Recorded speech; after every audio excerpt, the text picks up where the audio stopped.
I'm just gonna sit here next to you, across from you, if that's fine with you. I know you have your headphones in, but just this is only gonna take like 5 minutes, I promise.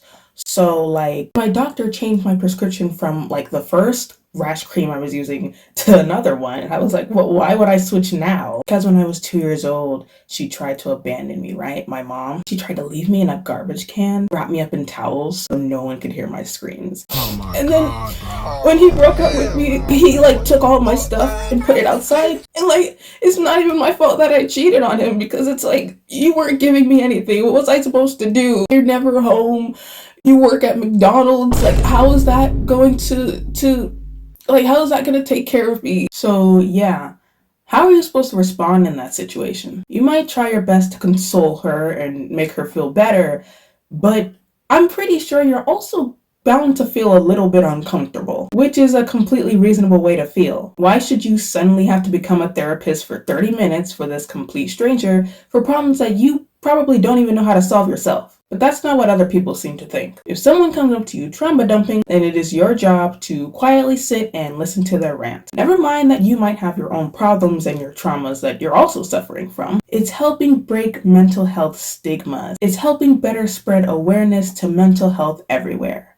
And if you don't, and you have a problem with it, well, then you're part of the problem. Oversharing of personal information is already a really big problem in today's age. People feel like they need to put their entire life on blast 24/7, and like there's no such thing as privacy anymore. And what's worse is that trauma dumping is being applauded and awarded by the media and the internet, and saying that oversharing is breaking mental health stigmas, not knowing that there are other dangerous effects of trauma dumping on the person themselves and other people, and that trauma dumping is not the only nor the best way to break mental health stigmas. I mean, not only is oversharing in general just very dangerous, and people have been getting their information leaked and doxxed and so many other things because people put so much of their info online, but just trauma dumping in general is very inconsiderate, especially to who you do it to and the way you do it, which I'll get into those details a little bit later. So like the scenario I just gave in the beginning of this video, you're going to try your best to console this person, but this completely random girl just came out of nowhere, sat across from you at your table, starts giving you very personal information, and then expects you to comfort her? It's like, how are you supposed to react in that situation? Well, I have a real example to share of someone basically literally doing what I just did in the beginning of this video. Roll the clip. Actually like to pay for the person behind me. Today is National Day of Remembrance for homicide victims, and my husband was brutally killed. So I just wanted to give some love today, and I hope that, if anybody that you lost, and I feel like there is somebody, and she's watching you all the time, and she loves you.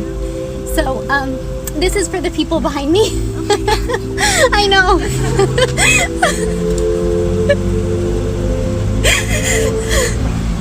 I actually record these things. Can you say hi to people? This is Trinity. We need more kindness. Ma'am, this is a Starbucks.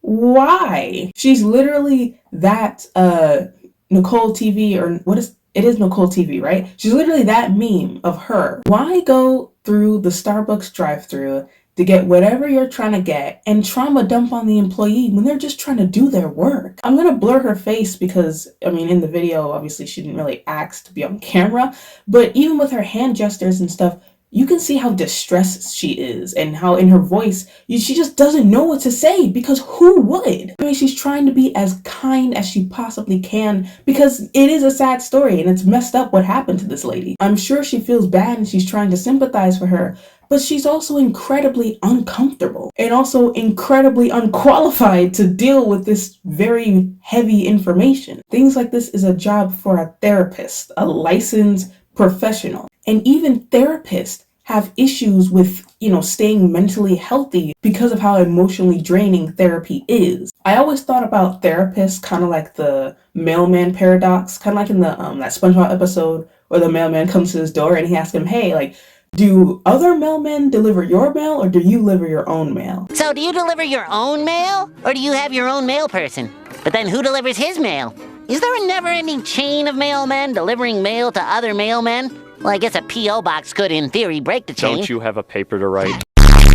Whenever I thought about therapy, I thought about it like that. I was like, do therapists go to therapy or do they just do therapy on themselves? So after doing some quick research, I realized that, yeah, they do. And a lot of therapists encourage other therapists to go to therapy because of how emotionally draining it is and how it can really mess with your head. I mean, the amount of heavy, dark stories you have to hear on a daily basis, everyone coming to you for answers. That's their job, of course. I'm not saying, oh, a poor therapist. This is literally what they got their degree for. This is what they signed up for. I'm sure, like, they should know this is what they have to do. But I'm saying, like, if a trained professional, right, sometimes struggles with all of this heavy information, then why would a Starbucks employee who's probably earning minimum wage be the perfect candidate to hear about this stuff? Humans are very emotionally intelligent.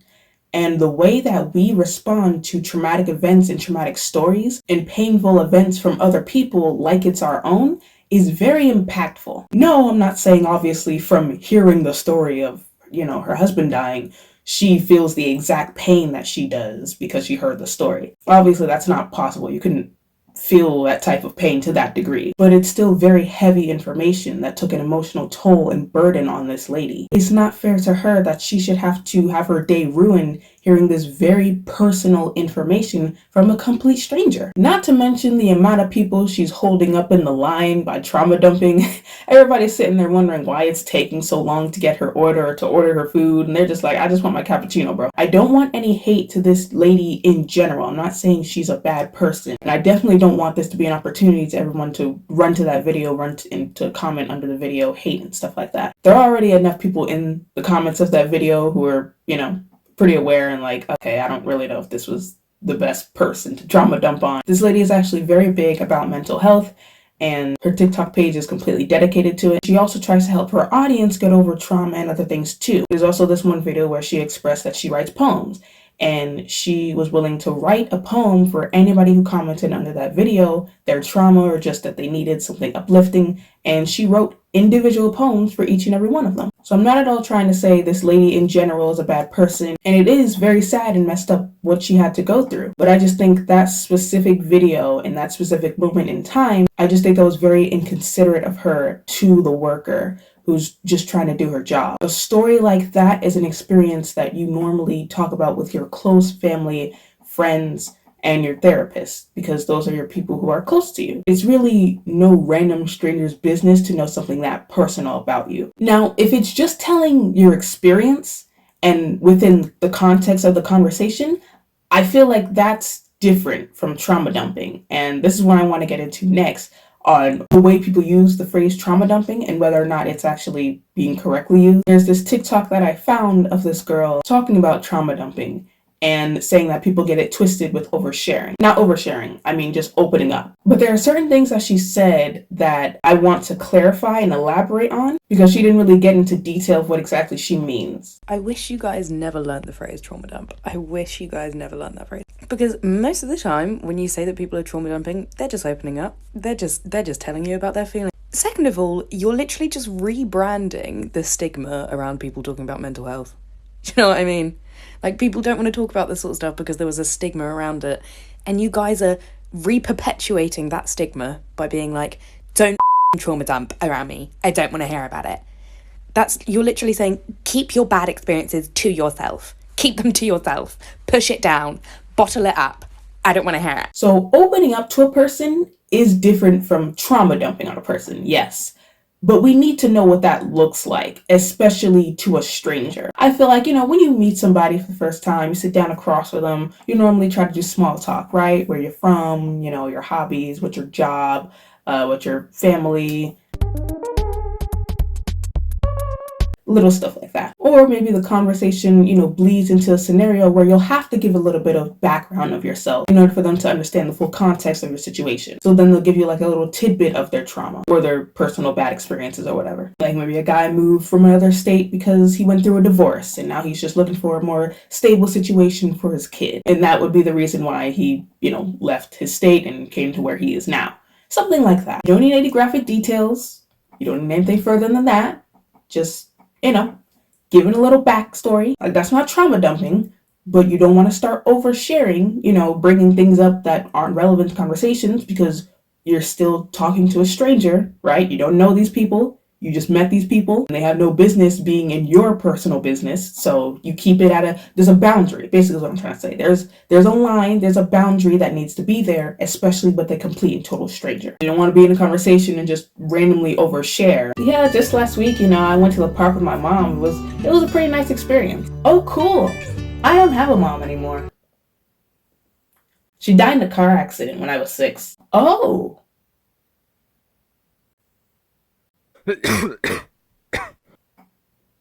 Oh, okay.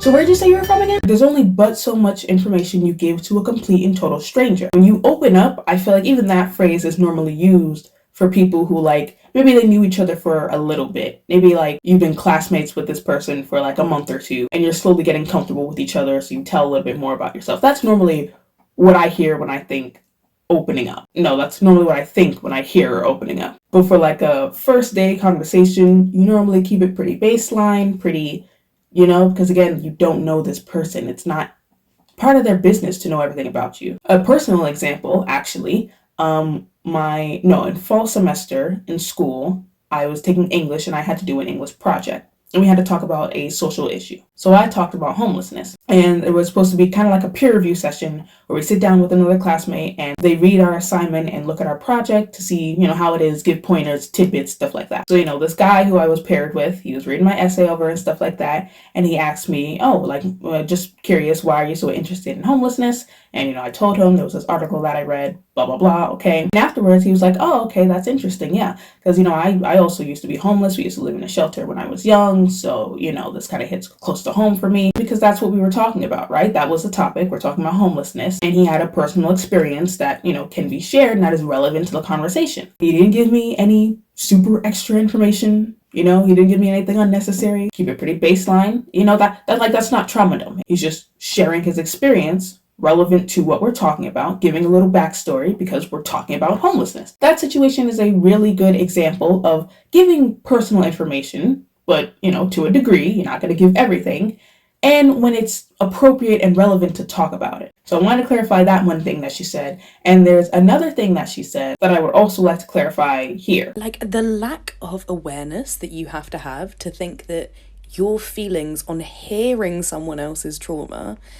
outdoes their own trauma, that is an insane lack of empathy. I cannot fathom. And don't get me wrong, I don't just disagree with the concept of trauma dumping. It's a real thing and it does exist, but the most of the time you guys are just calling someone opening up trauma dumping. So once again, she doesn't really specify who we're having this conversation with, which is why I'm going to do it here. If we're still talking about strangers, right, going up to complete strangers and telling them this information, I don't think anybody who's ever had a stranger come up to them and trauma dump on them is thinking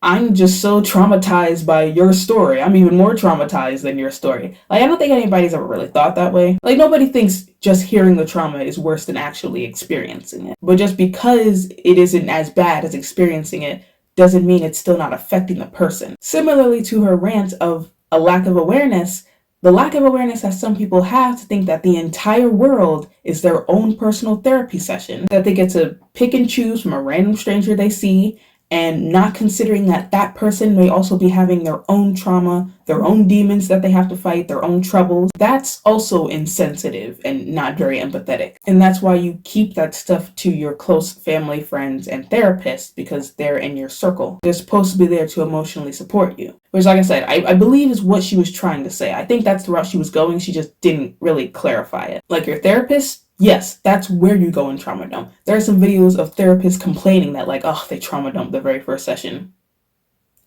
That's what you get paid for, my dude.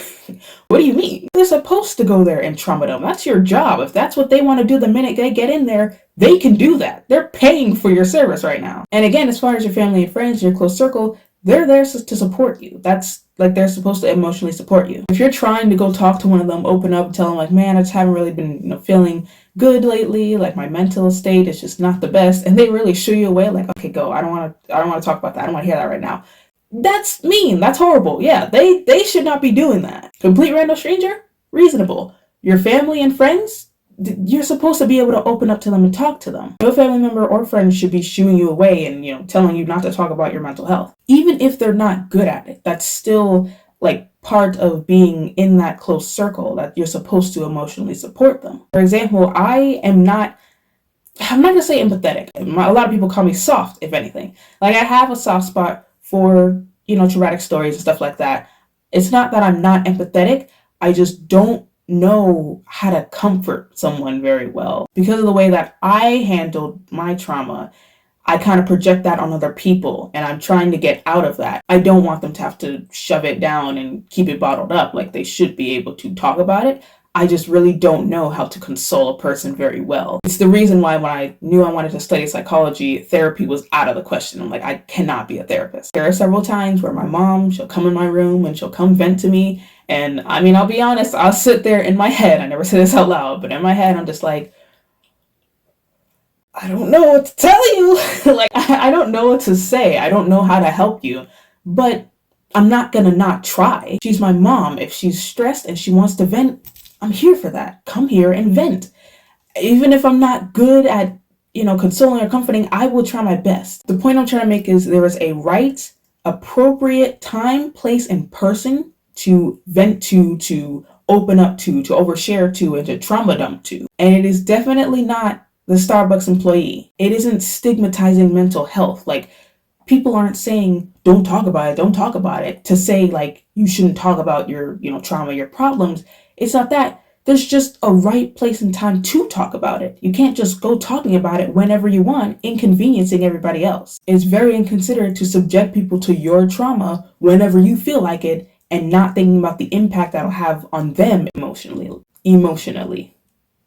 I don't know why I put like 2 more syllables at the end of that word. The whole world and complete strangers don't have business in your personal business. You have a right to keep it private. And that's what I'm saying about oversharing. Like, people post their mental breakdowns. Like, in the heat of the moment, they will post themselves having a mental breakdown. And in my head, it's like, you made the conscious decision to go grab your phone and record this, right? Which makes me even wonder if some of these people are actually having actual mental breakdowns, right? Because, people love to lie for clout. But let's give them the benefit of the doubt and say that, yes, they are having a mental breakdown. And you are, self-aware that you're having a mental breakdown. A lot of people are aware that it's happening, that's about to happen. So you made the conscious decision to grab your phone, set it up, get that perfect lighting, record, edit it, post it, put a caption. Like, there's so many stages that you went through for you to sit back and be like, maybe I shouldn't do this. Maybe this is something that should stay in the drafts. Maybe this is something that I shouldn't post. No, they post it. Turn off the camera, go to the bathroom, sit on the toilet, let it all out. Just go ahead and cry, wipe your face, blow your nose, take care of yourself. Why is your first thought to go share this with the whole world?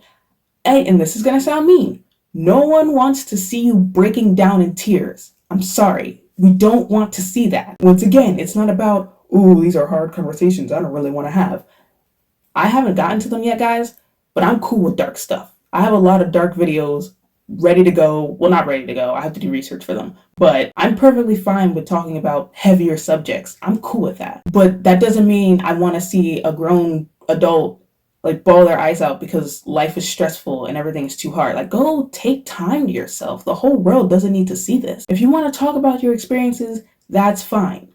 Not in the heat of the moment. Don't go turning on Instagram Live the day your dad dies, crying on camera. Guys, my dad died. I'm going through the motions right now. Yeah, we can tell. Turn off the camera. Don't do it for attention, for pity points, because that's unfortunately what a lot of people do it too. They do that instant validation. They want all those comments being like, oh, you're valid, you're so strong, this, that. Like, I understand the want for validation, and I'm not one of those people who say that, trying to get validation from other people that's weak and you shouldn't do that. I think it's very natural for people to seek validation from other people because you would want everyone to see you the way that you see yourself, or at least in a good way. But doing it just for pity points and for people to console you online can be very unhealthy, and you can get addicted to it as well. It's not really going to be healing you. You're just going to be getting a temporary band-aid patch fix, and you'll never actually address your trauma, deal with it, and move on from it. And just be very mindful of the people that you'll be emotionally draining when you do trauma dump. You know, like you shouldn't be telling random strangers your personal information. That's just that. That stuff is for your close family, your close friends, the people who are there to emotionally support you, and your therapist. And I know therapy is expensive, so it's not that simple, but it's doable. There are other ways, and better ways, arguably, for you to handle trauma that isn't putting it on the internet for everyone to see and telling it to somebody like a complete stranger who isn't qualified to hear it. And that's all I wanted to talk about. Thanks so much for watching.